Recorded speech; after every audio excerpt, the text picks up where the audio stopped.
Gure ikasle gehienak D eredukoak dira, hau da, bertako formakuntza gehiena edo ia dena euskaraz jasotzen dute. Eta, guk Euskara Planetik ikusten genuena zen hemen jasotako euskarazko formakuntza horrek behin enpresa munduan sartutakoan, lan munduan sartutakoan, askotan ez zuela jarraipenik hizkuntza aldetik. Orduan, ikusten genuen benetan beharrezkoa zela lan praktikaldia euskaraz egiteko aukera hori bultzatzea, ikasleen artean. Orduan, lan praktikaldia hasterakoan, egia esan ikasle gehienek adierazten zuten beraien nahia, benetako nahia, lan praktikaldia euskaraz egiteko. Gertatzen zena zen, gero guk ez genuela erremintzarik ikusteko ia benetan gauzatzen zen euskaraz edo ez.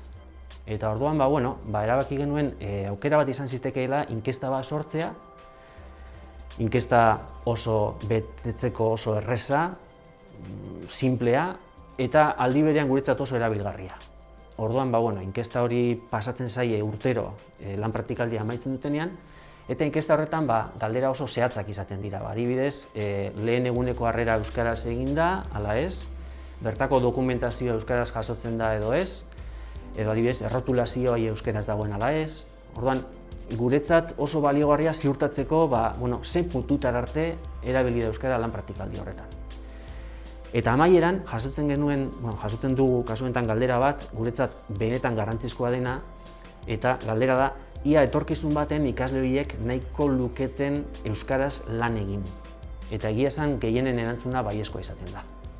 Bestalde, antzerako informazioa jaso nahi genuen, baina kasu honetan enpresen aldetik.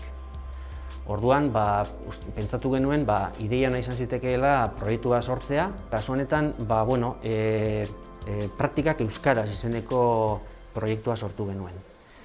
Proiektu horren barruan, AICAeko teknikariak gure ikasleak jasotzen dituzten Elgoibarreko enpresekin harremanetan jartzen dira eta laguntza zuzena eskaintzen zaie lan praktikaldi bat euskaraz gauzatzeko. Urte amaieran, AICAek aholkularitzak txosten bat osatzen du, eta txosten horretan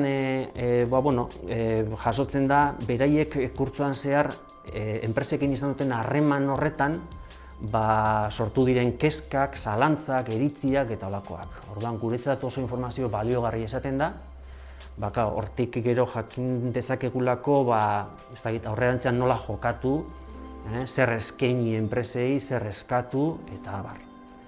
Eta nik uste dut oso garrantzitsua dela aurrera egitea, itzelezko erronka da, baina IMH-ek argi dauka lan mundua eta enpresa mundua euskaratzen jarraitu behar dugula.